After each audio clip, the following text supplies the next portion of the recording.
Gracias. Estas células que se van a encontrar a nivel del mesodermo extraembrionario de la pared del saco vitelino son las que se van a unir, se van a alargar y van a tomar la conformación como conocemos de los vasos, obviamente en las siguientes semanas de vida. Y esto cuando ocurre en la segunda semana. Entonces, si yo les preguntara cuándo inicia la formación de los vasos arteriales, sería segunda semana. Segunda semana. Ya he visto mis teóricas alguna vez, ¿verdad? Me gusta que participen, ¿vale? Para que no se les olvide porque es algo que voy a preguntar. ¿Ya? Ahora, para el desarrollo de los vasos como tal, hay una unidad funcional de desarrollo, que van a ser los angioblastos. Entonces, si en una pregunta les pongo, ¿cuál es la unidad funcional de desarrollo? No se olviden, son los angioblastos. No son las células epiteliales, son los angioblastos. Y los esbozos, como tal, de estas células van a aparecer aproximadamente en la tercera semana del desarrollo y van a aparecer totalmente en una formación hasta la cuarta semana. No se olviden que la conformación total del sistema vascular va a continuar inclusive después de la vida extrauterina, ¿ya? Entonces va a tomar su, digamos, su conformación final, inclusive la vida adulta. Entonces es algo que va a ir cambiando constantemente. Sin embargo, estamos en embriología y tenemos que saber cuándo empieza. Vamos a tener dos fases importantes en el desarrollo de los vasos, ¿ya? Que son la vasculogénesis y la angiogénesis. La vasculogénesis va a tener dos fases importantes que van a ser el desarrollo angioblástico y el desarrollo angiotrófico. Ahora, ¿qué entendemos con angioblástico y angiotrófico? Lo angioblástico va a depender de la conformación celular de un mesénquima predeterminado, es decir, de los angioblastos específicamente, como les comentaba. Va a crecer, se va a formar, se va a conformar específicamente. Es la diferenciación de un determinado endotelio, de un determinado sistema. Sin embargo, cuando hablamos de angiotrófico, hablamos acerca del crecimiento de un endotelio ya diferenciado. Es decir, que va a depender mucho de la migración celular. Por ejemplo, de determinados vasos que se van a conformar a partir, por ejemplo, digamos, de células renales que pueden dar lugar a vasos de tipo cardíaco, ¿me entienden? Entonces, ¿cuál es la diferencia? Que cuando hablamos de angioblásticos son células predeterminadas específicas para el crecimiento de un vaso. Por ejemplo, que pueden crecer en el mismo sitio, como ser los vasos de la aorta, que una vez que se conforman crecen desde la misma aorta y se van a ir extendiendo, ¿me entienden? Sin embargo, cuando hablamos de lo angiotrófico, se habla acerca de un crecimiento del endotelio de un tejido ya diferenciado de secundaria migración, ¿ya? Ahora, la angiogénesis. La angiogénesis se refiere más a la neoformación de vasos a partir de capilares ya existentes. Y esto sucede en determinados procesos. Por ejemplo, en la mujer va a suceder cuando tiene el periodo menstrual, los cambios celulares que se van a conformar a nivel del endometrio, donde va a haber un desprendimiento capilar, ¿verdad? Porque hay un sangrado, entonces hay cambio de vasos. También esto puede suceder en el ovario, puede suceder en la placenta y en la cicatrización. Entonces, si yo les pongo una pregunta con respuestas múltiples, indicando que es un proceso de, bueno, algo así, no corresponde a un proceso de angiogénesis. Y les pongo la placenta, ¿corresponde? Sí, corresponde, pues. El chico de ver me dijo que no. Ya. ¿Qué se llama? El endometrio, ¿corresponde? La cicatrización, ¿corresponde? Todos digan que sí. Y la formación de la placenta, el ovario. Entonces, si ustedes ven 4 de estas, entonces la quinta que corresponde no es la respuesta. ¿Ya? Ok. Si por favor. Vamos a empezar con lo más importante del tema, que son los arcos aórticos. No se olviden que los arcos aórticos van a encontrarse relacionados con la presencia de los arcos faríngeos, ¿ok? Es decir, ¿se acuerdan de los arcos faríngeos? 1, 2, 3, 4, 5, 6, que son los más importantes, 7 y 8, 1, 2. Estos arcos faríngeos, al momento de su formación, van a tener la capacidad de tener irrigación e inervación en el paso del tiempo. Por lo tanto, un arco faríngeo existente va a tener la presencia de un arco aórtico, que se va a relacionar justamente con la irrigación de vasos. Entonces, no se olviden eso. Ahora, los arcos aórticos se van a formar ¿cuándo? Entre la cuarta y la quinta semana, ¿ya? Y se van a acompañar, como ya les comentaba, tanto de un nervio y la arteria. Y se van a encontrar relacionadas con los arcos faríngeos y determinadamente, como pueden ver ustedes en la imagen, esta es una imagen preasa. Hay dos periodos importantes que ya lo hemos pasado en los arcos faríngeos, que es el periodo preasa y posasa. Cuando hablamos del periodo preasa, hablamos sobre todo de la conformación de los arcos aórticos 1 y 2. Y cuando hablamos del post-asa, hablamos de los arcos faríngeos 3, 4 y 6. Ya van a ver que el 5 no es importante. Entonces, como pueden ver en la imagen, hay unos números romanos, ¿verdad? 1, 2, 3, 4, 5. Muy bien. Son los cuales, a partir de los cuales van a surgir arterias importantes, ya que les voy a ir mencionando, que son importantes para entender la conformación tanto del sistema cardiovascular, del sistema pulmonar, de la irrigación de la cabeza y de la irrigación de lo que corresponde tanto vísceras el intestino, las extremidades, etc. ¿Ok? Ahora, ¿cuáles son las características? ¿Ya?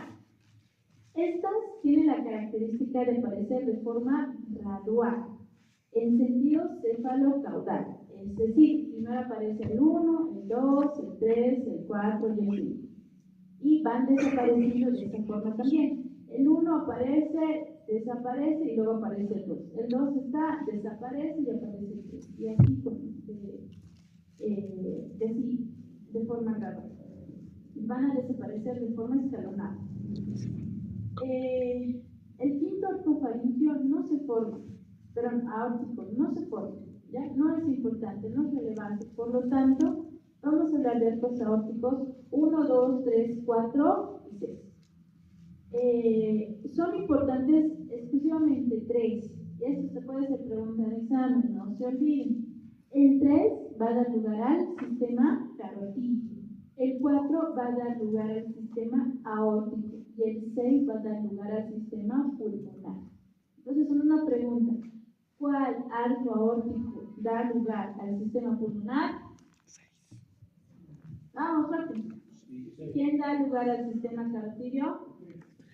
¿Quién da lugar al sistema aórtico? Entonces, no se olviden, son los sistemas o los arcos aórticos más importantes, ¿ya? Y los que van a dar lugar a vasos arteriales específicos, van a ver más adelante, son los arcos aórticos únicos. ¿Ya? Pero los más importantes son, no se olviden, 3, 4 y 6. Siguiente, por favor. Entonces, no se olviden también de que la característica de los vasos concierne cómo se encuentran conformados, ¿verdad?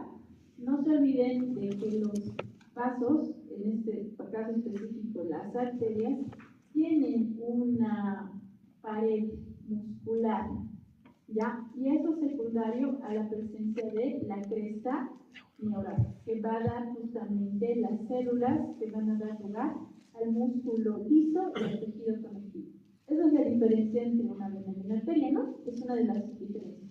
Que la arteria tiene músculo, ¿ya? Y las venas no. Segundo, hay factores que se van a expresar justamente para fomentar el crecimiento de ciertos arcos. Y específicamente el libro mencionaba el factor FGF8, ¿ya? Que va a dar que va a transformar y va a formar al cuarto arco faríngeo. Entonces, si yo les pregunto eso, no se olviden. Cuarto arco faríngeo, FG, F8. Y también hay otro factor que es importante, que es el PIB X2, ¿ya? Que va a dar la forma tanto derecha e izquierda del arco del saco aórtico. Entonces, en resumen, ¿qué van a formar los arcos faríngeos? Las arterias de la cara y cuello, las ramas de la aorta, el tronco pulmonar, el callado de la aorta y el conducto arterioso. Esto era pregunta de examen el año pasado. Nuevamente, ¿qué van a conformar?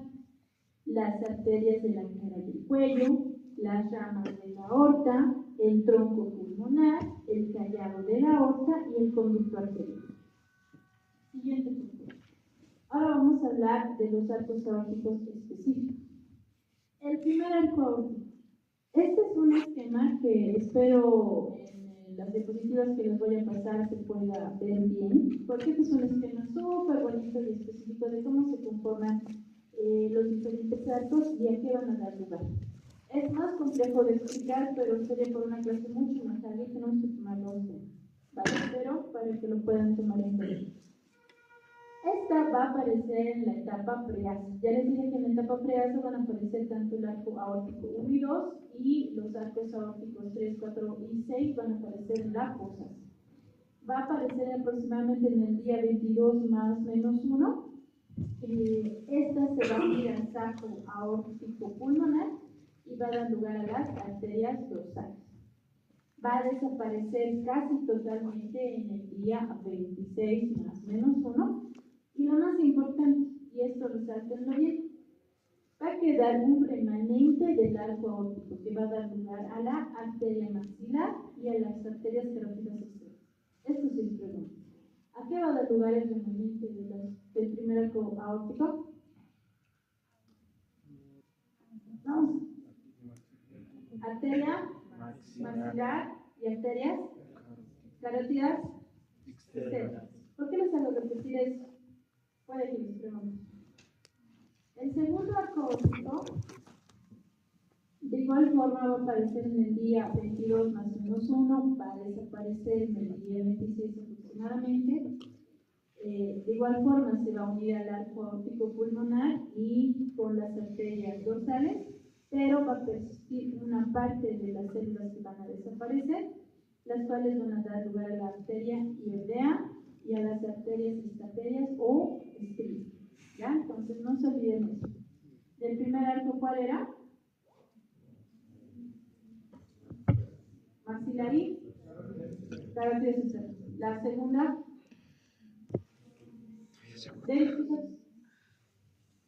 no estás atendiendo. La segunda está aquí. Ioideas, estapedias o estrías. Siguiente, por favor. El tercer arco aórtico. Este ya va a aparecer en el periodo posal, ¿ya? Aproximadamente en el día 28 más menos 1 y va a desaparecer totalmente en el día 35 más menos 1. Va a formar la parte proximal de la carótida primitiva que se va a dirigir a la cabeza y va a dar riego justamente a las arterias de la cabeza, porque va a tener dos partes, ¿ya? Para que no puedan entender. Toda la formación de las arterias, si ustedes pueden ver videos en YouTube, les van a explicar de que tienen siempre dos partes, que son la parte proximal y la parte distal. ¿Ya? Muchas veces lo que va regresionando gradualmente suelen ser las partes distales o caudales. En este caso vamos a tener dos partes, proximal y una distal. La parte proximal del tercer arco aórtico va a formar la arteria carótida primitiva. Y la parte distal, que está unida a la arteria carótida interna, va a llegar ciertos lugares específicos como ser la órbita, el cerebro y las neuronas. Entonces, del arco aórtico del tercer va a tener dos partes. proximal y distal. La proximal va a dar lugar a la carótida primitiva y la distal va a dar lugar a la carótida interna. No se olviden de eso. Y va a tener una colateral ascendente que va a ser justamente la unión de estas dos porciones que va a dar lugar a la carótida externa. Entonces, si yo les pregunto, ¿quién da lugar a la carótida interna? La parte distal de la arteria carótida. No. La parte distal del tercer arco aórtico. Si les hablo de carótida, es el tercer arco aórtico, para que no se confundan. Obviamente, si es mucho más específico, dirá parte proximal o parte distal, ¿no? ¿Ya? Entonces, no se olviden de eso. Cuando hablamos de carótidas, hablamos del tercer arco aórtico, que tiene dos partes, una proximal y una distal. La proximal va a dar a la colateral primitiva, a la carótida primitiva, y la distal va a dar a la carótida interna. Va a tener una colateral ascendente que va a ser la unión de estas dos, de la parte proximal y distal, que va a dar lugar a la carótida externa. Cuarto. El cuarto arco aórtico de igual forma aparece en el periodo posasa, en el día 28 más menos 1, va a desaparecer en el día 35, aproximadamente más menos 1, y va a tener dos lados, izquierdo y derecho. El lado izquierdo va a dar lugar al callado de la aorta, y el lado derecho va a dar lugar a la subclavia derecha. Es lo malo de esto. Necesitamos ser más, muchos diagramas, pero no bien. Ok, entonces, el lado izquierdo, al dar lugar al callado de la aorta, va a tener dos partes, una parte proximal y una parte distal. La parte proximal se va a encontrar a partir del saco aórtico y la parte distal a partir del saco dorsal izquierdo. Pero para que sea mucho más fácil, lado izquierdo, callado de la aorta. Lado derecho, subclavia derecha. ¿Ya? Ahora, ¿quién forma la subclavia izquierda? Debería ser la izquierda, la subclavia izquierda, y la derecha, la subclavia derecha. Esto siempre se pregunta. Yo he visto que se ha repetido menos 2 años. ¿De dónde sale la subclavia derecha y la subclavia izquierda? De la séptima intersegmentaria izquierda. ¿Ya? Vamos a avanzar más adelante las arterias intersegmentarias. ¿Ya? Estas van a ser aproximadamente 8. 6 van a formar las arterias vertebrales, la arteria vertebral como la conocemos y que se van a dividir en mamares, etc. Y la séptima, específicamente la séptima, es la que va a dar lugar a la subclavia izquierda. Entonces, volviendo. Si les hablo del periodo aórtico, ¿cuál es el arco aórtico que da lugar? El cuarto. ¿Ya? Si les hablo de la subclavia derecha, ¿cuál es el cuarto? Del lado derecho. Ahora, si les hablo de la subclavia izquierda, la séptima intersegmentaria. No se olviden, séptima intersegmentaria. ¿Ya? Cuando hablamos de carótidas, hablábamos de qué arco. Pues no vean, Víctor, estoy diciendo para allá. ¿Cuál? La tercera, pues. ¿Ya?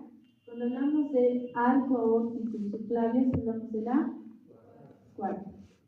¿Ya? Siguiente pregunta. Ahora, vamos a hablar de la sexta. ¿La sexta qué daba lugar? ¿A qué sistema? Les he dicho que son importantes, ¿ven? ¿No? El tercero, ¿a qué daba lugar? Al sistema carotídeo. El cuarto, al sistema aórtico. Y el sexto, al sistema pulmonar. Esas eran las más importantes. Ahora, el sexto par, de igual forma, como aparece en el periodo posasa, aparece en el día 28 o desaparece en el día 35. Va a tener dos partes, izquierda y derecha, como la cuarta. El lado izquierdo va a tener dos lugares también, la parte proximal y distal. La parte proximal izquierda va a persistir como la arteria pulmonar izquierda. Y el lado derecho va a persistir como el conducto arterioso. Esto es sumamente importante. ¿Por qué? Porque hay malformaciones específicas justamente en esta parte del conducto arterioso, que ya vamos a ver más adelante. Y una vez el bebé haya nacido, esto se va cerrando de forma paulatina y se va quedando en el adulto como un conducto arterioso. Entonces, el sexto arco tiene dos partes, un lado izquierdo y un lado derecho. El lado izquierdo tiene dos porciones, uno proximal y uno distal. El proximal va a persistir como la arteria pulmonar izquierda y la derecha como la arteria, bueno, como el conducto arterioso. No se olviden. El lado derecho. El lado derecho, de igual forma, va a tener dos partes, un proximal y un distal. El proximal va a persistir como la arteria pulmonar derecha y el distal va a degenerar. En esto sí se puede ver. Pueden ver el texto es la parte morada, ¿ya? Entonces tiene dos partes, izquierda y derecha. La izquierda, hemos dicho que tiene dos partes, una proximal y una distal. La parte proximal, o sea, la que está más aquí, es la que va a persistir como la arteria pulmonar izquierda. Y lo de abajo, distal, va a persistir como el conducto arterioso. El lado derecho, la parte proximal va a formar la arteria pulmonar derecha y el resto va a degenerar. ¿Ya? Esto está un poquito más complicado, pero más o menos eso van a ser las preguntas. Por eso les estoy pasando las diapositivas, son unas series. Ok. Siguiente, por favor. Este cuadro que está en su libro es sumamente importante. Yo al menos voy a sacar unas dos preguntas de aquí, por si acaso. Entonces, acuérdense de este cuadro. En su libro está. ¿Ya? Acerca de las estructuras anatómicas específicas y qué estructuras vasculares embrionarias se encuentran participantes de su conformación. Para que me puedan entender. Por ejemplo, si yo les digo que de la aorta descendente, ¿cuál es la estructura embrionaria que participa en su conformación? La aorta dorsal izquierda. ¿Por qué? Las dorsales van a estar bien avanzado el sistema del corazón. Ya saben cómo se conforma el corazón. No han avanzado el corazón. Han avanzado, pues, ¿no? Ya, pero ya la cuestión es que el corazón. Entonces, en el corazón te da una serie de vasos y una serie de cámaras, ¿ya? Que van a ayudar justamente a la distribución de la sangre, ¿cierto? Aquí nos interesan los vasos. Entonces, los vasos se van a conformar a partir de los arcos que ya les he comentado, ¿sí? Estos arcos van a dar lugar a arterias dorsales. No es necesario especificar cuál es cuál, pero por eso es que si ustedes ven el cuadro, en ninguna parte está dicho primer arco faríngeo, primera arteria dorsal, segunda arteria dorsal, no dice, porque no es necesario, porque como es un enmarañado de vasos, no se puede especificar cuál es cuál, pero solamente se las conoce como arterias dorsales, ¿ya?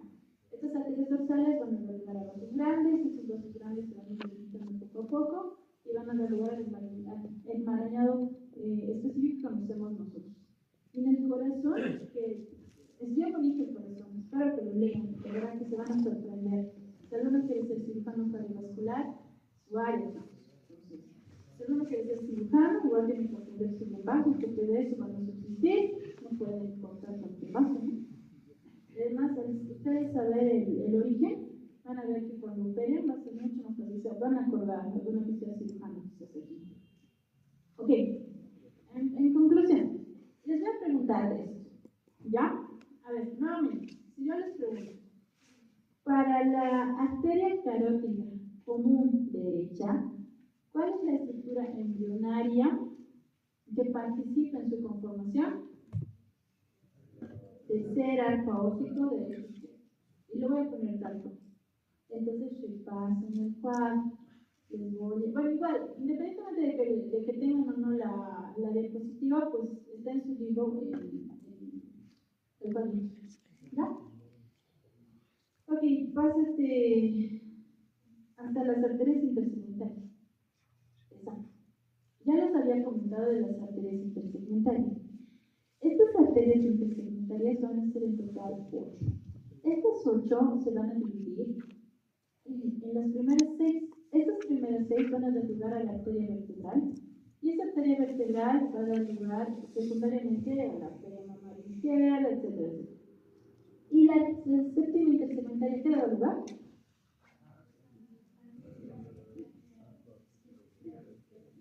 Aquí atrás, ¿dónde qué da lugar? Es pregunta de examen, eso sí vendrá. Tú cállate, los demás.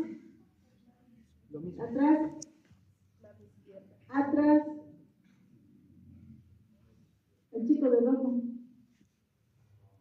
¿A qué se está haciendo? ¿A qué da lugar? Allá. Exacto. Su clave izquierda, chicos. Traten de entender. ¿Ya? Da lugar a la subclave izquierda. Entonces,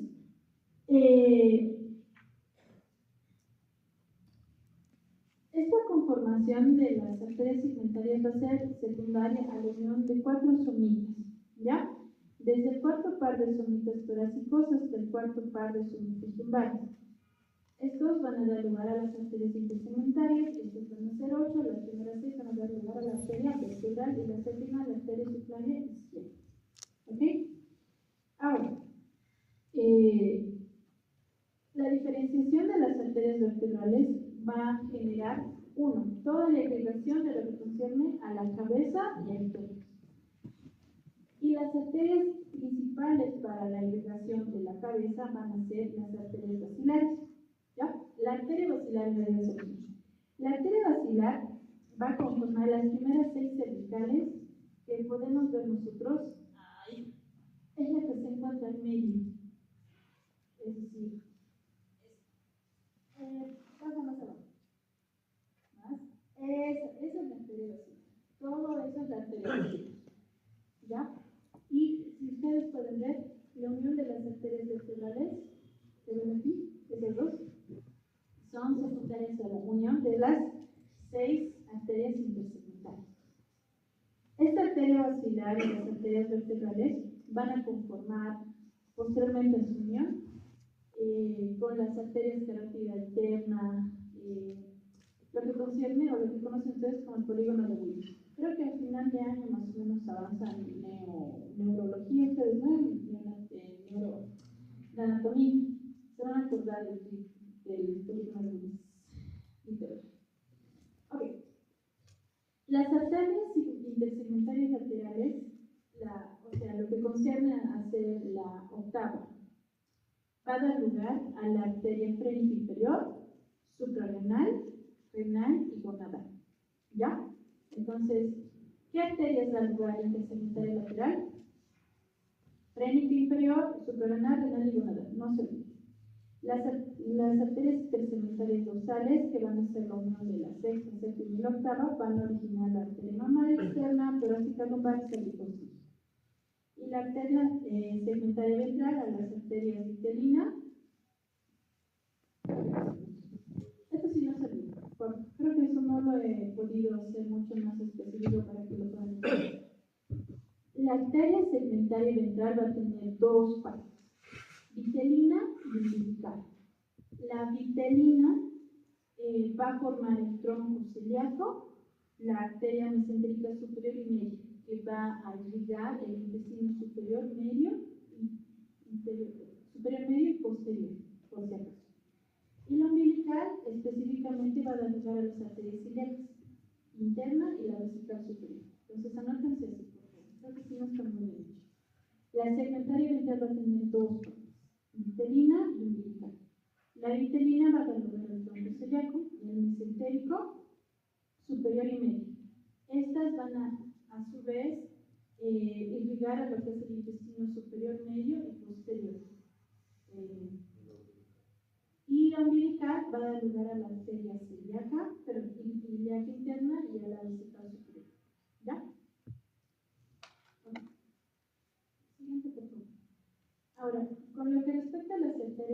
miembro superior. Se lo he puesto ahí porque sí es algo que les pregunto. ¿Cuál es la primera información de las arterias del miembro superior? La central primaria.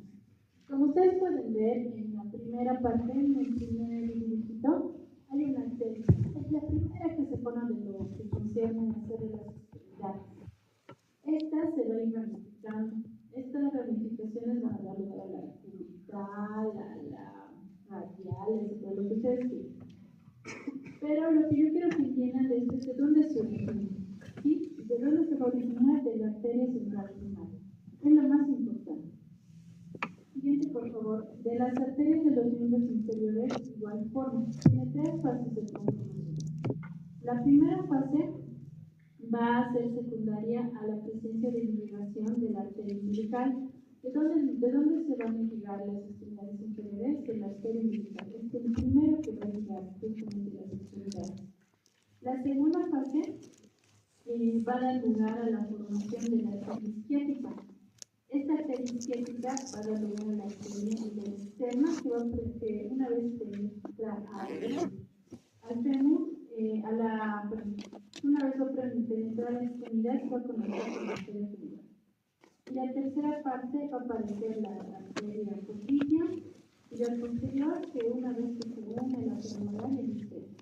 Lo más importante, ¿cuántas fases tiene de conformación? 3. ¿Cuál es el origen? La arteria umbilical. Nada más eso. La arteria umbilical. Nada más eso. ¿Ya? Siguiente, por favor. Les había dicho que si ustedes ven videos, el que te explican el origen de cada arteria es sumamente complejo, ¿sí? No solamente en el hecho de dónde se originan específicamente, sino de cuál porción viene. Ya les dije, todo tiene porción proximal, porción distal, porción anterior, porción caudal, etc. Y no podemos hacer eso ahorita porque la verdad tenemos que hacer un segundo tema más. Trata de ser más conciso. Todo concierne al libro.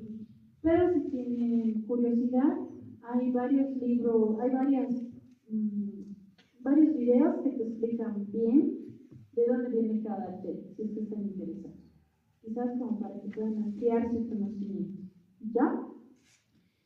Lo más importante para mí, que quiero que se queden, es acerca de cómo poder reconocer una coartación de aorta. Para mí sería una de las emergencias más importantes en el momento de nacimiento de un niño. Un niño puede nacer de malformaciones cardíacas, ¿ya?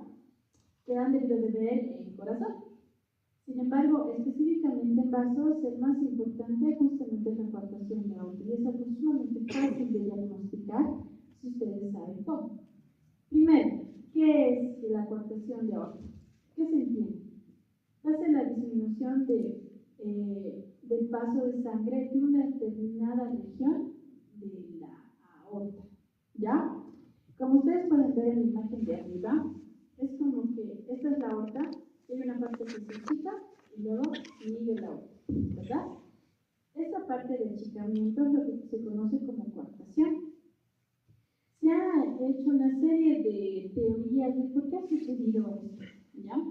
Y lo que indican es que pudiera ser una evolución anormal del segmento de la aorta dorsal izquierda.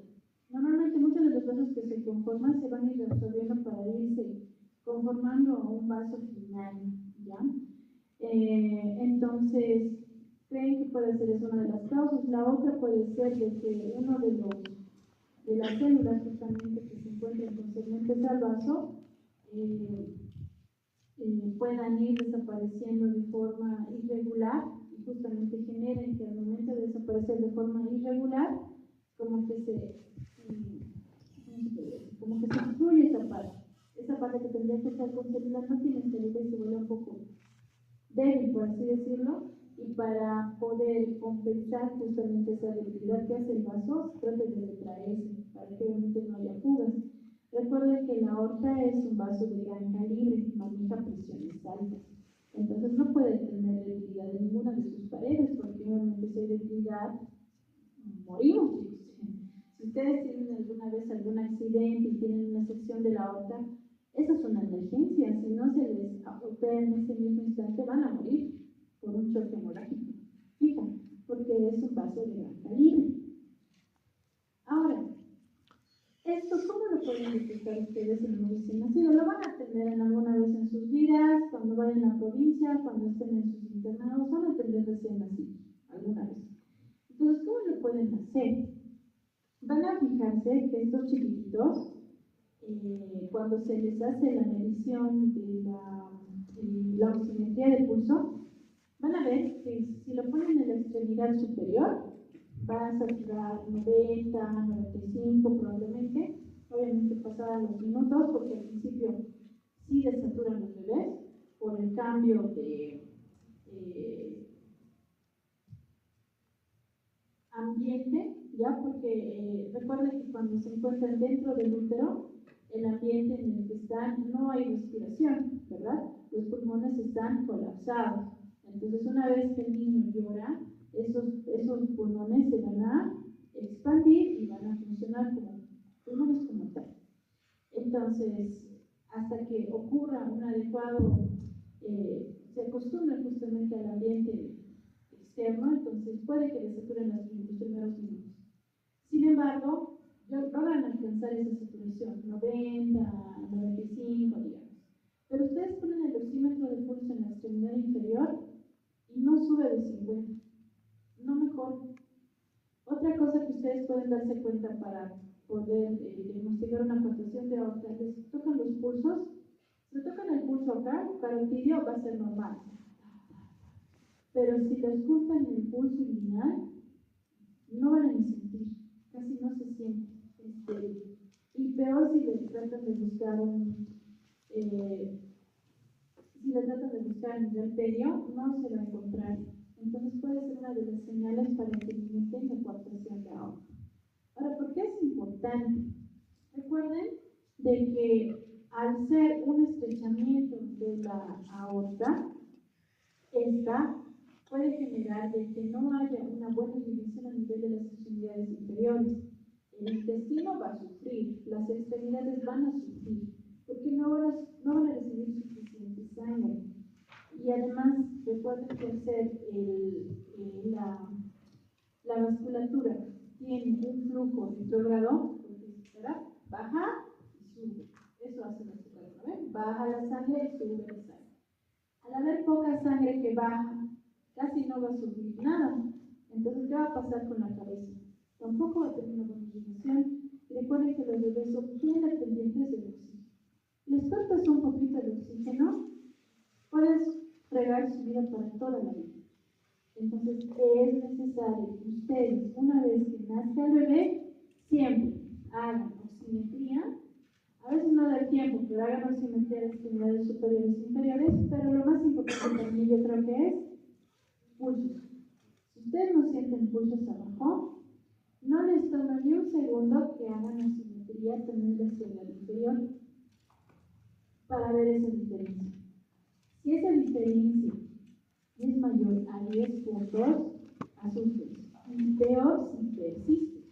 Puede que en un principio, como les decía, pueda hacer falta de ambientamiento al nacimiento, ¿ya?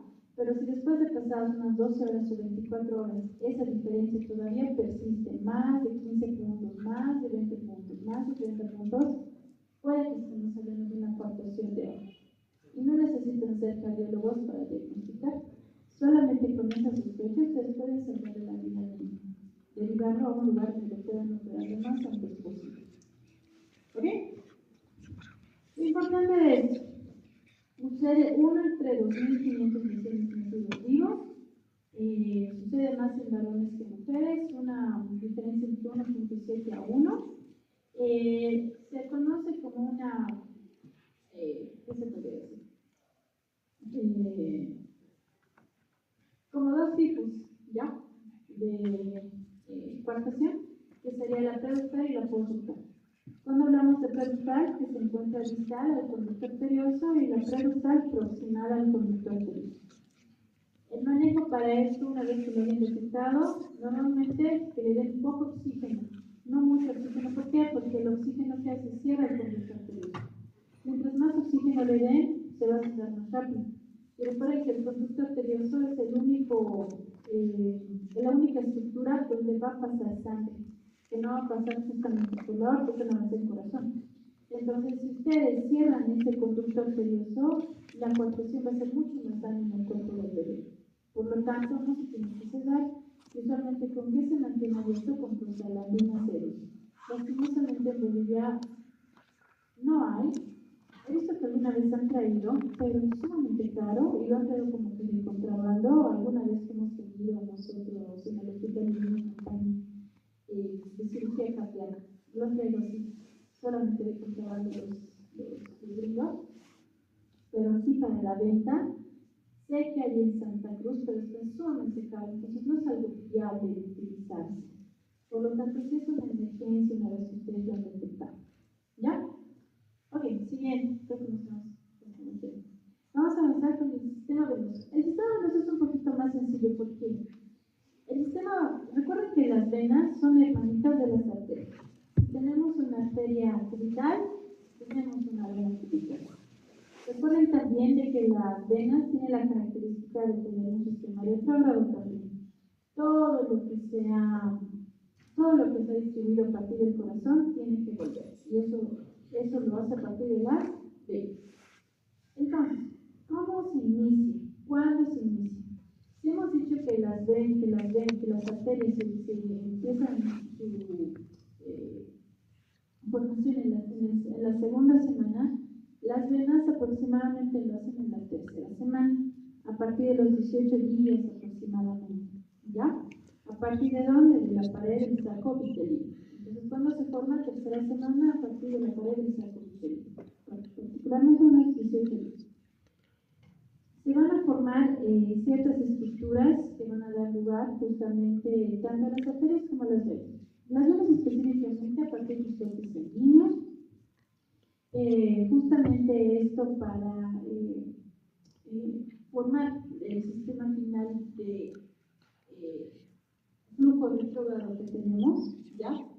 Donde lo que hacen las arterias es poder distribuir oxígeno a todo el cuerpo, y lo que hacen las arterias justamente es más bien agarrar todo lo que conserva suciedad para que ustedes puedan entender y tengan que devolverse, ¿ya? Lo que funciona es CO2. Y no se olviden también de que esto va a depender justamente de la necesidad que se tenga de un determinado órgano. Hay órganos que dependen totalmente de los vasos arteriales y hay otros que dependen de los vasos venosos. ¿Ustedes cuál creen que depende de los vasos venosos?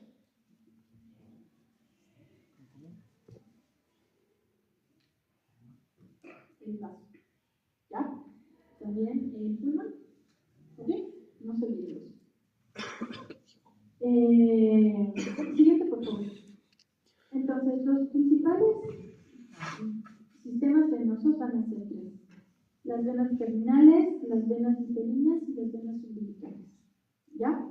Las venas cardinales van a drenar la sangre de todo el cuerpo del bebé. ¿Ok? Las venas vitelinas van a llevar sangre del saco vitelino al seno venoso, que van a formar posteriormente el hígado. Y las venas umbilicales se van a originar en las velocidades coriónicas, es decir, del endometrio, y van a transportar sangre oxigenada de la placenta al pulmón. El bebé, en una primera instancia, depende bastante de estos sistemas para su alimentación. ¿Sí? Entonces, no se olviden, ¿cuáles son los principales sistemas venosos? El cardinal, vitelino y umbilical. Siguiente, por favor. Las venas cardinales. Estas venas cardinales van a constituir la circulación venosa intraembrionaria. ¿Ya? Van a tener dos tipos, anterior y posterior. La anterior, que va a conducir el flujo venoso cefálico, y el posterior, el sistema venoso caudal. Y las cardinales comunes, que van a constituir los conductos de fuga, van a fusionarse y van van a dar corazón, van a dar lugar al corazón primitivo, que eso es donde debe avanzar en el sistema del corazón. Y va a haber una transformación de estas venas cardinales que se van a terminar formando en vena yugular interna y vena cava superior. Por favor, no se olviden de esta parte. Ya, anótense la parte de transformación, anótense, lo van a subrayar cuando les dé las diapositivas. ¿Ok? Las venas subcardinales y supracardinales. Las subcardinales son las primeras en aparecer. ¿Ok? Estas van a formar estructuras sumamente importantes que van a ser el tronco de la vena renal izquierda, las venas suprarrenales, las venas gonadales y el segmento de la vena cava inferior. Cuando hago esas diferenciaciones de qué conforman, siempre pueden ser preguntas potenciales de examen, porque no se olviden esa parte.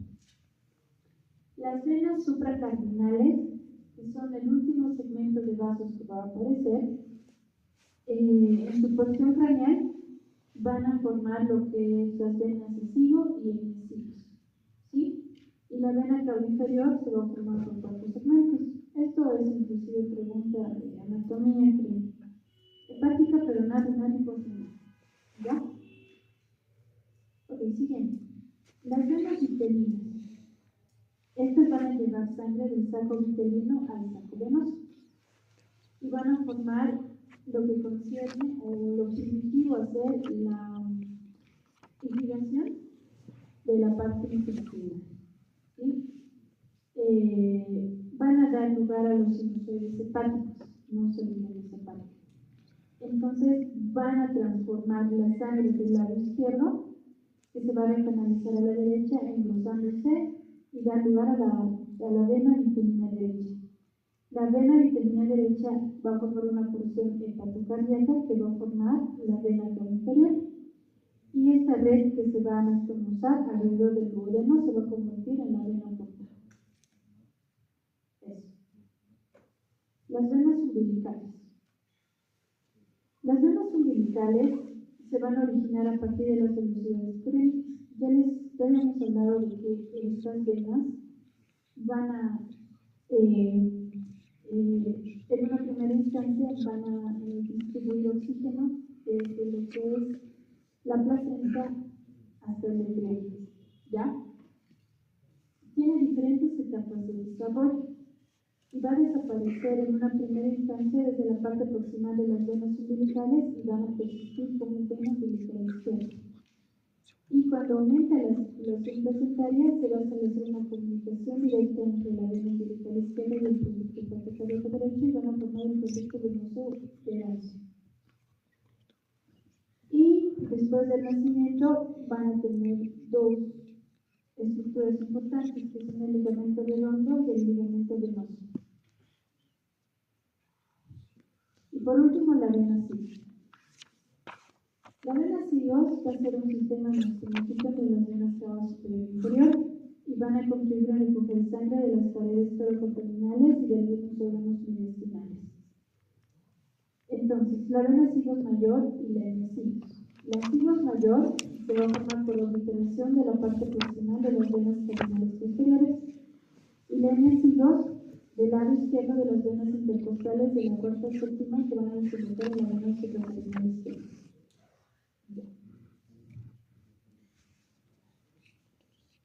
Lo que yo no quiero que se me acuerden de este tema, porque como les comentaba, son hermanitas las arterias con las venas. De la parte arterial, pues ya les explicamos. La parte venosa es sumamente compleja, ¿sí? Es mucho tiempo y tienen muy poco tiempo para estudiar. El examen es a mediados de julio, ya están a 3 semanas, ¿verdad? Más o menos, ¿sí? ¿No? Entonces, de los diapositivas que les he pasado, por favor, repasen sobre todo la parte arterial, ¿ya? Y repasen sobre todo en la parte venosa las venas cardinales, las venas vitelinas y las venas umbilicales. Porque el sistema linfático es otra cosa, ¿ya? Yo no creo que avancemos ahora porque ya estamos a 4 minutos y varios tienen clases de anatomía. Entonces, un repaso rápido. A ver, cuando hablamos del tercer arco óptico, hablamos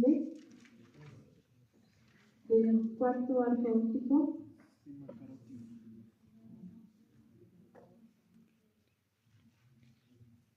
Cuarto arco óptico, ¿quién da lugar? Sí, tú. La de rosado. La sexta, pulmonar. El callado de la otra.